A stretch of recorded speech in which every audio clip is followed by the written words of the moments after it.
So modeling. No, when I was speaking about modeling, any type of model can be made in any type of software. But which kind of analysis we want actually? See, the left side picture is showing a single story building with a plinth being connected in the gray. And there is a roof only. But we made this building to be modeled in plate element so that there will not be any manual sheets or calculation to produce to client. Since those sheets to be verified by client, we don't want to do that, because if you want something more to be reviewed by clients, you will get more questions and you have to explain it more. Even though if your Excel file or manual calculation is well good within codal reference, client will keep on asking questions because it was not properly recognized before. So we have to do this math or this procedure for some times with the client, but we in this case we avoided that criteria by modeling all the slab as a plate element as well as the foundation as plate element, so that we can avoid those interaction with the client, and these softwares are recognized well, so they do believe in their results, of course, with the proper documentation of all key concepts. From the basic modeling, from the bottom to top, whatever building or structure is planned, we have to split it and model it properly to understand, to make the software to understand what we are supposed to do in the software. For example, for a simple story, we need a column, a beam, either the foundation, a node, or a foundation model itself. And there should be a beam which is to be supported by columns, and the beam to be used as a support to the slabs. This kind of procedure we have to follow it very thoroughly, because if we miss the load transferring point somewhere, the load will not be properly transferred to the column or beam. If you model that slab somewhere some 1 meter above the beam location, you will not able to transfer the slab loads into the beam, but in field, which is actually going to happen. So whatever we're going to construct in the field, it should be properly modeled in the software, so that you will get a realistic output and a proper results. So first modeling you should do from foundation to top, but while doing that, there will be many problems you will face, which is I have shown on a regular building in the left side of the slide, which is a simple building, a single story with a simple isolated footing, which is easier for everyone to model. But if you looking for the second picture in the same slide, which is a G+15 story building, and which consists of 3 blocks. In the all 3 blocks are connected at the ground as well as at the roof, only at the roof, not in all the floors. And these column locations are not properly as the left side building, and we do have more number of columns. So the first basic step is to position the column point in the software. How we can do that? In the stat pro, we have to define the node. We can type all the column location as a nodal point, XY coordinate. The Excel can be directly copied to stat pro, or we can directly copy to the editor file in stat pro. Whereas in the SAP and the E tabs, we have to define the grid first. It will be easier then, because the grid position, whenever we want, we can uh, use it as a reference point in the SAP or ETABS, which will make you very quicker in modeling if you provide any number of columns. If your grid positions are marked very clearly in the first, you will be able to position the column very easily without any issue.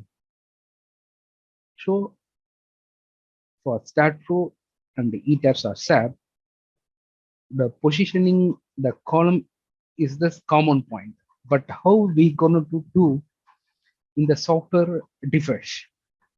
That is where we have to learn the individual software, how we supposed to do the activity which we want to do. So if you want to learn a software, this is the basic thing. You all know what we want. We want to locate the column position, but the basic thing, how we gonna do in software. For each software will have a different procedure or methodology to be followed. That you have to find it. Then the first step of modeling will be easier. So know how to do in a particular software, but what to do is the same for both software. How to do is the main point which will differ from software to software. So it's simple.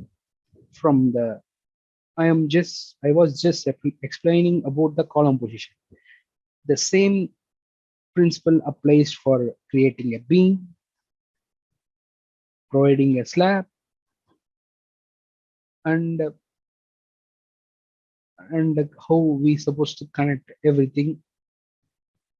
This is our basic thing which we need to be focused during modeling, because the model should be perfect enough to run the analysis. Otherwise, you can create hundreds of columns. If you don't create it properly, the analysis, the load transfer will not be proper, and you will not able to achieve what you intended to do. Because each software has different criteria to be followed.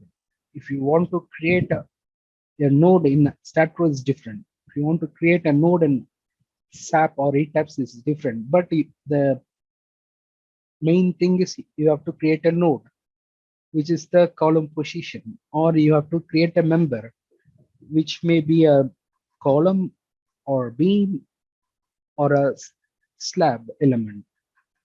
So this is the thing you have to concentrate each way. If you want to start from the scratch, take a simple building for only 4 columns with single story. Start how you are proceeding with that model in each software. Try it in StatPro, try it in ETABS, and try it in SAP. For that, you will find which software is easier. And day by day, increase the number of columns, number of positions, increase the grids, increase the floor. Then you came to know which software will be used effectively for which structure. For me, both software can be utilized for any kind of structure, but for user, it will differ in the initial stage. After that, it will be used for any kind of structure, can be modeled in any kind of software. So it is better to start with a single software from small structure to a complex structure.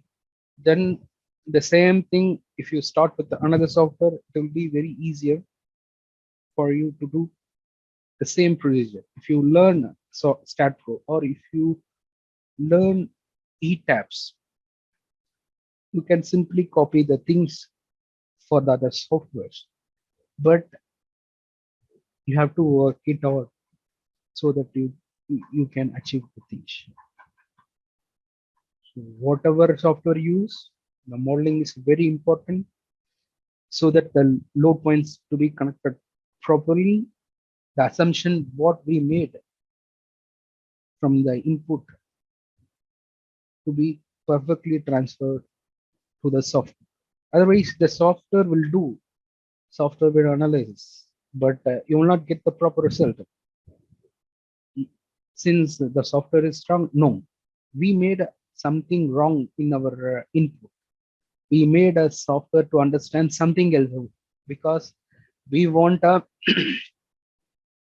Taj Mahal, but we have given the software some other masjid or some other structure, say Tanjore temple. It will not give a Taj Mahal. If you want Taj Mahal, you have to give a proper input for Taj Mahal, the software. So this is how it works. So the modeling is very much important in any software, but you have to learn how to model a structure and always have a reference. Why, if even for a single node or a element, why you are doing in such a way? Because in engineering, everything should have a reference. Because you are not the first person to start a structural engineering in the world. There are a lot of great scientists already done the job.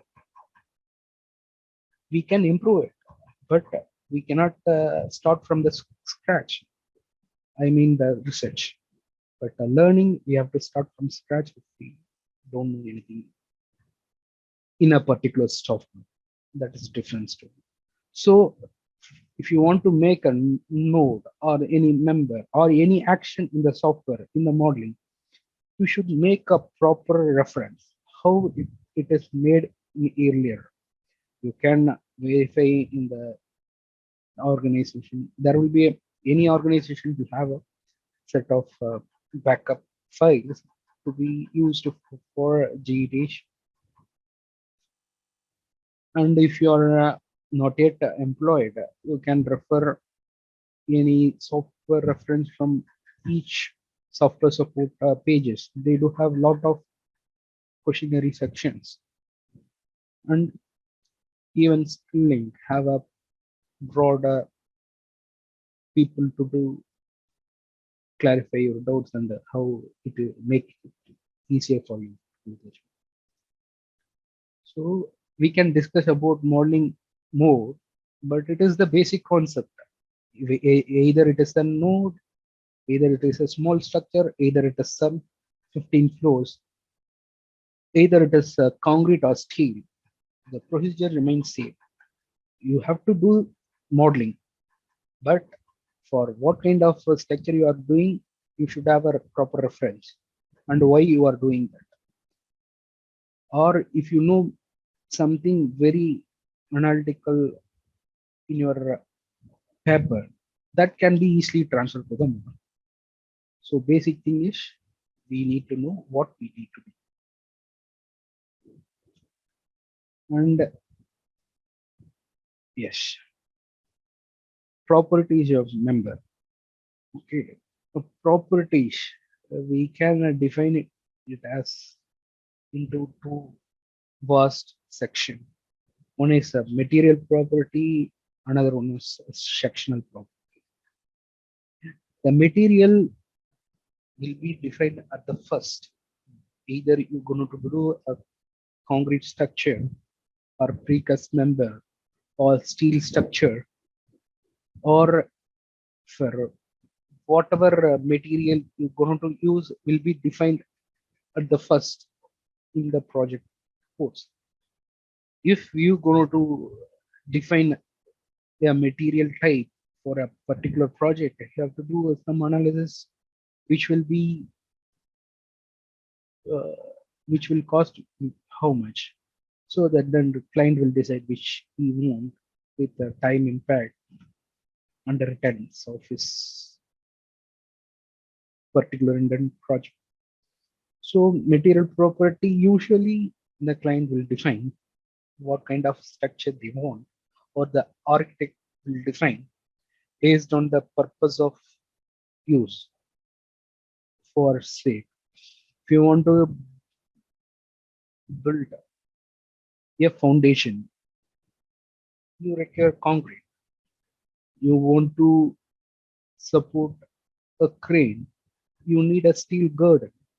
So there is a difference. Which kind of material can be used for intent of purpose? So this property is a very important thing in the structural analysis. Whether it is a concrete or steel, what kind of material we're going to use? Concrete means what grade of concrete you're going to use. What are the properties of the material, like in smallness, Poisson ratio, and everything. For these softwares will have a default properties for each kind of material, whether it is concrete or it is steel. We can select which kind of grade we're going to use. There will be a standard material property will be there. If you want to change, you can change it as per your project requirement, and or you can use it the default values if it is same as your project reference and code reference. And the first thing is the property of material will vary with not only with the projects but also the project location, because the concrete property in US is different. They will analyze it different. Their code is uh, designed in such a way with their analysis and the properties and name call it, and the unit they use it is different from other codes and other countries. So where usually if we are going to build a structure in India, we have to follow Indian codes. It is the sole purpose. Then only your structure will be approved from the government.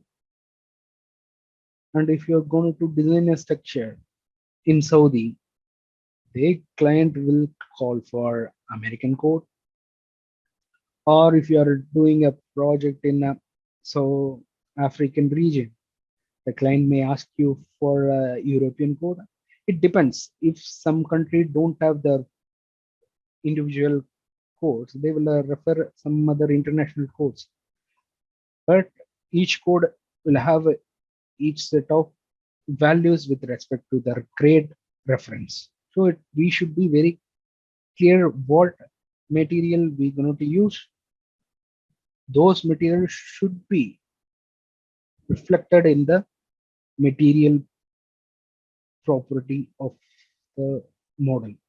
Okay, we can keep on change it, but for the particular thing, it will be same. So this value, it should be very particular with respect to the code we are using it. Okay. The sectional property is, is a second topic which will allow us to get the section shape and size with respect to the sectional property value, because earlier I was saying about a bamboo stick which will carrying a 1 ton load. If you put 1 ton load over a steel beam, for this the property, whatever beam I am just given as a sample will withstand, because these sectional properties are much more than what 1 ton weight of can withstand. Okay? So, but it is too much for 1 ton of weight of equipment. What is the optimum size you need to propose? You should have a rough calculation to assign a member with a proper cross-sectional value, because you cannot provide a 1 meter depth of beam for a simple tank support, and you cannot provide, yes, 100 thick, 100 depth beam to support a gantry girder. So it depends upon the weight and the forces is expecting to be carried. So we need to have a preliminary sizes, but we can change it and rerun it anyhow. But this is the first section where we need to properly identifying the economical section.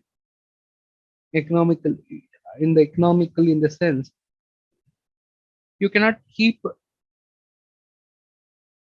n different types of beams.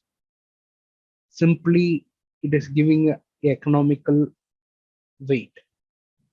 I am talking about the steel section, for example. Okay, there are 1,000 members in that, in a structure, in the floor beams. There are 1,000 beams, and you are giving 100 types. In the 100 types,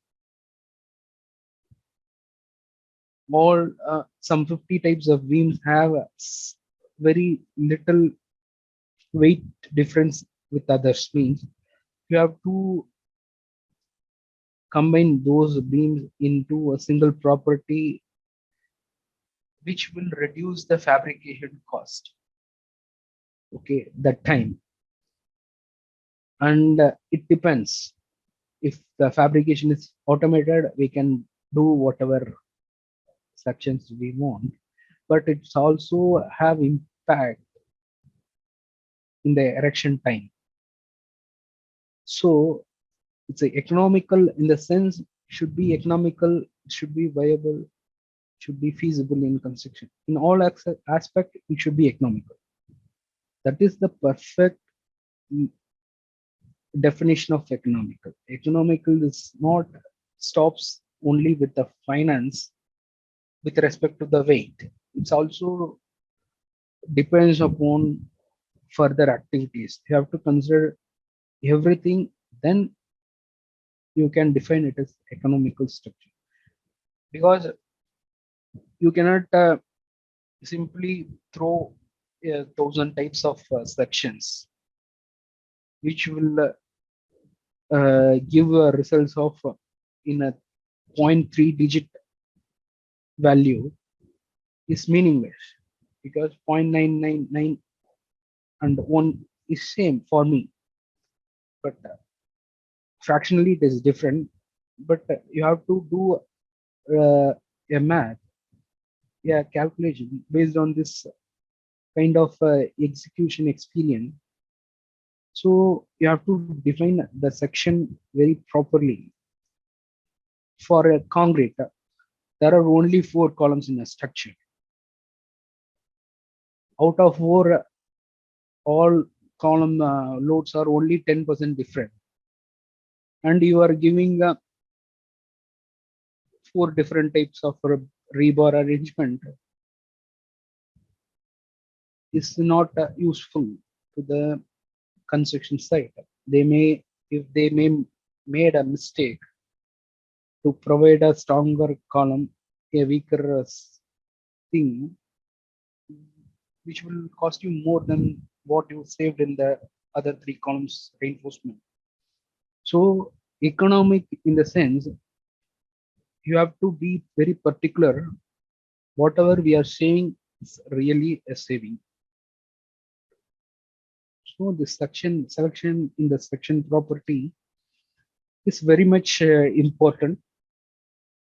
While analysis, if whatever section you choose, the result is based on that.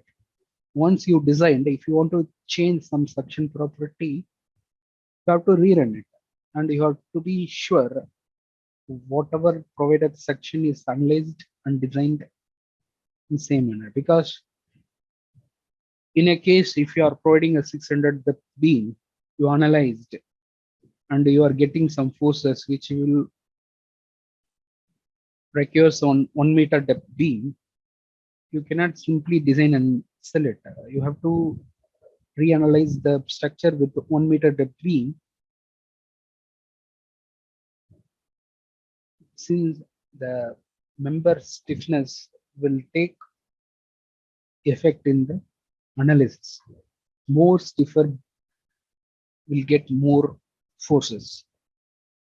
So we have to be very sure while selecting the sectional property.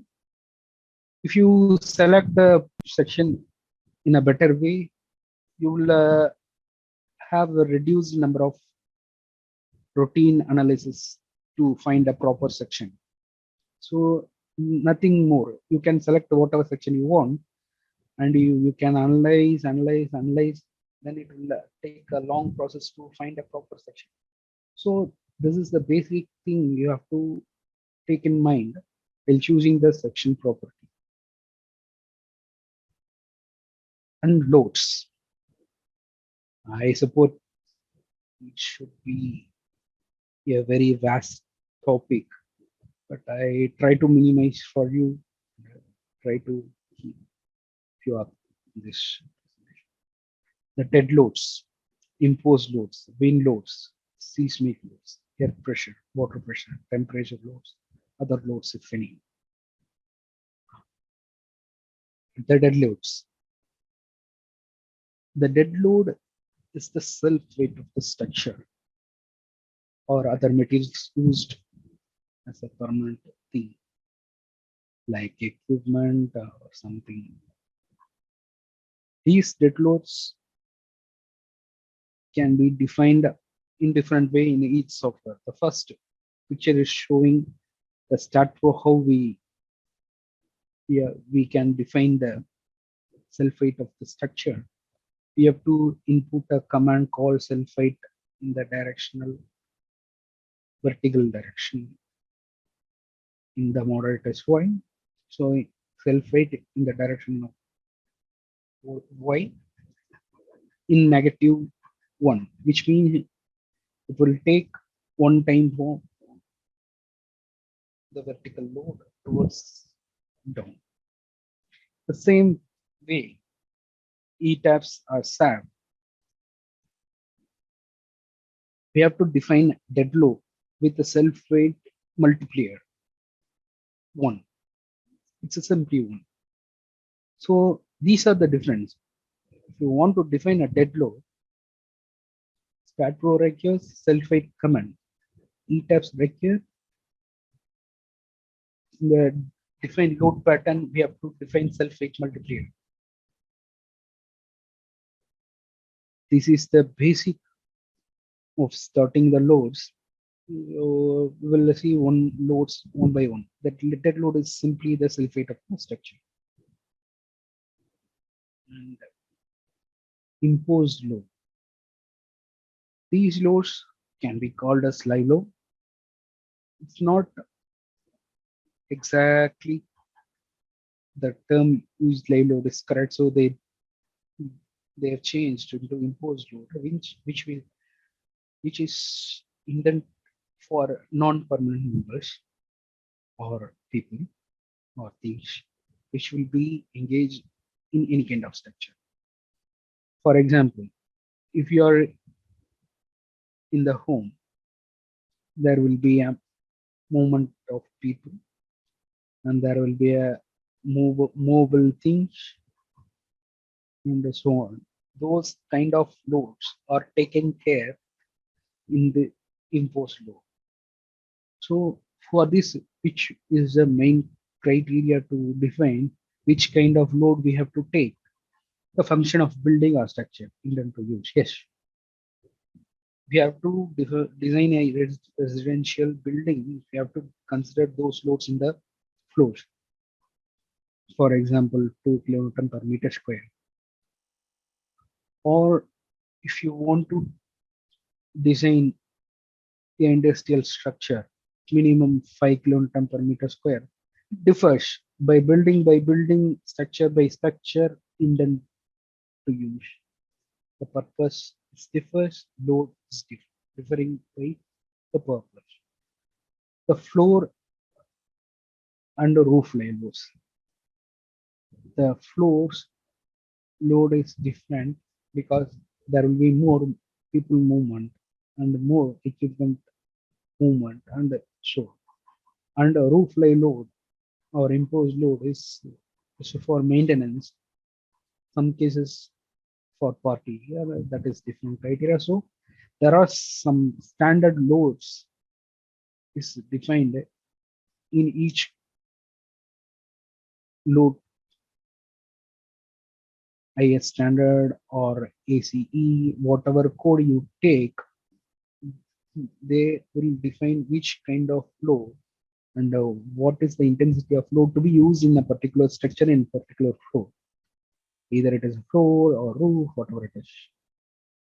And for maintenance, if you take an industrial building or a residential building with some other purpose, you will have a maintenance period for say genset to be maintained regularly and lift to be maintained regularly. And whatever machines in the industrial structure to be maintained based on their manufacturer standard. So there will be a maintenance in any kind of building, whether it is a residential or commercial, or there will be some sort of maintenance. In that case, there will be a temporarily imposed load will be there. Those loads will be well defined in the industrial criteria because we do have a much higher load during maintenance in the floor, the free floors where we will not consider the regular loads for maintenance. So this is, we have to consider it very properly based on the intent of use. And the application of load in the slab is similar way how we consider the slab dead load in other two softwares.